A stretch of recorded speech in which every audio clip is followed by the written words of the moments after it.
जरा सोचिए कि अमेरिका भारत पर टैरिफ लगा रहा है। पूरी दुनिया में ट्रेड वॉर जैसा माहौल है। चाइना, रशिया, यूरोप, हर तरफ इकोनॉमिक अनसर्टेनिटी है। और इन सबके बीच एक्सपोर्ट्स बता रहे थे कि भारत का एक्सपोर्ट पूरी तरह से तबाह हो जाएगा। लेकिन नतीजा, भारत ने फाइनेंशियल ईयर 2025-26 में 860 बिलियन डॉलर्स का एक्सपोर्ट कर दिया। ये अब तक का सबसे बड़ा रिकॉर्ड है। कॉमर्स मिनिस्टर पीयूष गोयल ने खुद सोशल मीडिया पर लिखा, Bharat sets a new export record. तो आज हम इस पूरी कहानी को समझेंगे सेक्टर बाय सेक्टर डेटा के साथ, क्योंकि यह सिर्फ एक नंबर नहीं है, ये एक नई सोच की जीत है।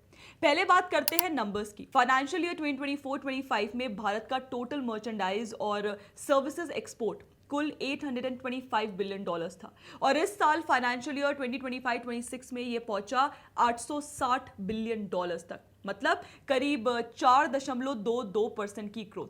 अब 4% सुनकर आप कह सकते हैं यार ये तो ज्यादा नहीं है, लेकिन रुकिए, यह ग्रोथ तब हुई जब अमेरिका ने टैरिफ लगाया, जब रशिया यूक्रेन वॉर की वजह से ग्लोबल सप्लाई चेन्स हिली हुई थी, जब पूरी दुनिया की ट्रेड ग्रोथ स्लो हो रही थी। ऐसे माहौल में 4% की ग्रोथ और 860 बिलियन डॉलर का माइलस्टोन, ये बड़ी बात है। लेकिन असली कहानी तो देखिए सेक्टर्स में है। चलिए एक एक करके इन्हें देखते हैं। आपको याद होगा, एक वक्त था जब मेड इन चाइना का मतलब था स्मार्टफोन्स। एप्पल तो चाइना में ही बनता था, लेकिन अब फाइनेंशियल ईयर 2025-26 के सिर्फ पहले 9 महीनों में एप्पल ने भारत से करीब 16 बिलियन डॉलर्स के आईफोन्स एक्सपोर्ट किए। और अगर पिछले 4 साल की बात करें तो भारत से एप्पल के total iPhone exports 50 billion dollars को पार कर गए, वो भी सिर्फ 4 साल में। भारत में अभी एप्पल के 5 मैन्युफैक्चरिंग प्लांट्स हैं, 3 टाटा ग्रुप के, 2 फॉक्सकॉन के। और दुनिया भर में जितने आईफोन्स बनते हैं उनमें से अब 25% भारत में बनते हैं। और इसीलिए इलेक्ट्रॉनिक्स फाइनेंशियल ईयर 2024-25 में भारत का सबसे तेज बढ़ने वाला एक्सपोर्ट सेक्टर रहा। 32% से ज्यादा की ग्रोथ के साथ 38.58 बिलियन डॉलर्स तक पहुंचा। ये उसी पीएलआई स्कीम का कमाल है, यानी प्रोडक्शन लिंक्ड इंसेंटिव, जिसमें सरकार ने कंपनीज को इंसेंटिव दिया कि भारत में बनाओ, भारत से एक्सपोर्ट करो। अब आते हैं डिफेंस एक्सपोर्ट्स पर, वेपन्स इंपोर्टर से वेपन्स एक्सपोर्टर तक।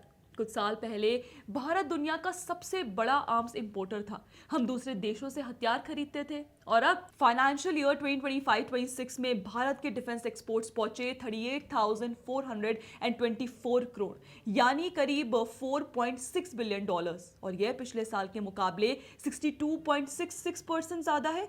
डिफेंस मिनिस्टर राजनाथ सिंह ने इसे लैंडमार्क माइलस्टोन कहा है। भारत अब 80 से ज्यादा देशों को डिफेंस इक्विपमेंट बेच रहा है, जिनमें अमेरिका, फ्रांस, आर्मेनिया जैसे देश भी शामिल हैं। ब्रह्मोस मिसाइल, आकाश एयर डिफेंस सिस्टम, ये सब अब ग्लोबली बिक रहे हैं। और सबसे इंटरेस्टिंग बात, 2021-22 में हमारा डिफेंस एक्सपोर्ट्स था 12,814 करोड़ और 2025-26 में 38,424 करोड़, मतलब 4 साल में लगभग 3 गुना।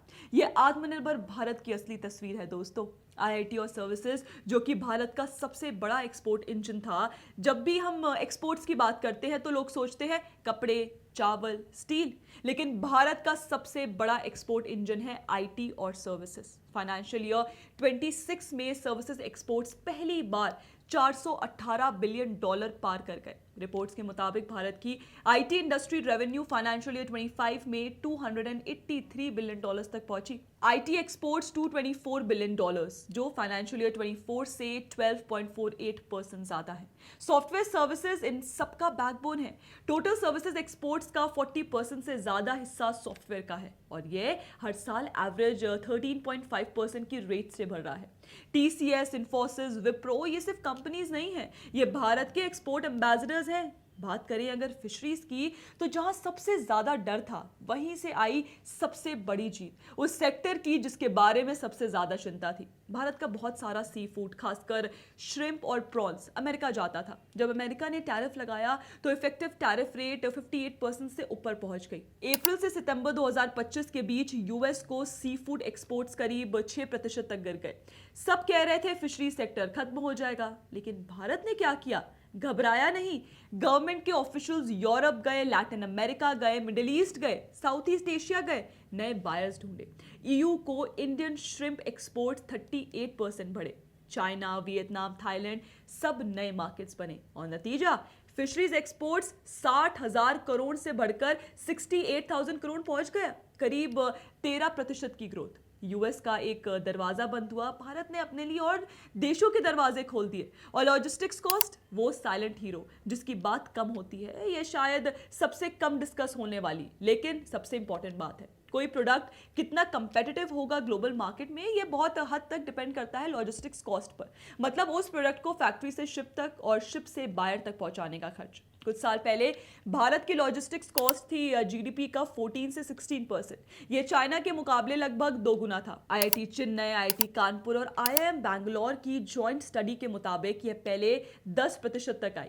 और इकोनॉमिक सर्वे 2025-26 ने कंफर्म किया कि फाइनेंशियल ईयर 24 में ये 7.97% तक पहुंच गई। मतलब पीएम गति शक्ति, नेशनल लॉजिस्टिक्स पॉलिसी, नए हाईवेज, बेहतर पोर्ट्स, इन सब का असर दिख रहा है। जब प्रोडक्ट सस्ते में दुनिया तक पहुंचेगा तो वो ज्यादा खरीदा जाएगा।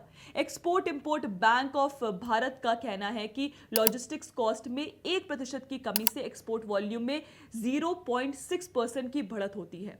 अब एक बड़ा सवाल है, ये सब हो कैसे रहा है? इसका जवाब है सोच का बदलाव। पहले जब कोई झटका लगता था तो रिएक्ट किया जाता था, अब प्लान किया जाता है। नए मार्केट्स, नई प्रोडक्ट मिल्स, लॉजिस्टिक्स में इन्वेस्टमेंट, एफटीएस, ये सब पहले से तैयारी है। भारत ने इस साल 9 ट्रेड एग्रीमेंट्स कंक्लूड किए हैं, यूके, ओमान, न्यूजीलैंड समेत, जो आने वाले समय में और नए मार्केट्स खोलेंगे। इंजीनियरिंग गुड्स $116 बिलियन से ज्यादा, फार्मा $30 बिलियन से ऊपर, एग्रीकल्चर $51 बिलियन, ये सब एक साथ बढ़ रहे हैं। और ये सिर्फ एक नंबर नहीं है दोस्तों, $860 बिलियन सुनने में बस एक बड़ी संख्या लगती है, लेकिन इसके पीछे है वो फिशरमैन जिसने ईयू के मार्केट में अपना श्रिम्प भेजा, वो सॉफ्टवेयर इंजीनियर जिसने जर्मनी की कंपनी को प्रोजेक्ट डिलीवर किया, वो फैक्ट्री वर्कर जिसने made in Bharat iPhone assemble किया, वो डिफेंस इंजीनियर जिसने ब्रह्मोस की डिजाइन बनाई। ये $860 बिलियन उन सबकी मेहनत का नतीजा है। और सबसे बड़ी बात, ये उस भारत का नतीजा है जो अब रिएक्ट नहीं करता, प्लान करता है। $860 बिलियन आज है, अगला माइलस्टोन $1 ट्रिलियन, और उस दिन का इंतजार है अब बस हमें। दोस्तों, आपकी इस पर क्या राय है हमें कमेंट सेक्शन में जरूर बताइएगा। बाकी ऐसे और वीडियोस के लिए आप हमारे चैनल को सब्सक्राइब करना ना भूलें। जय हिंद।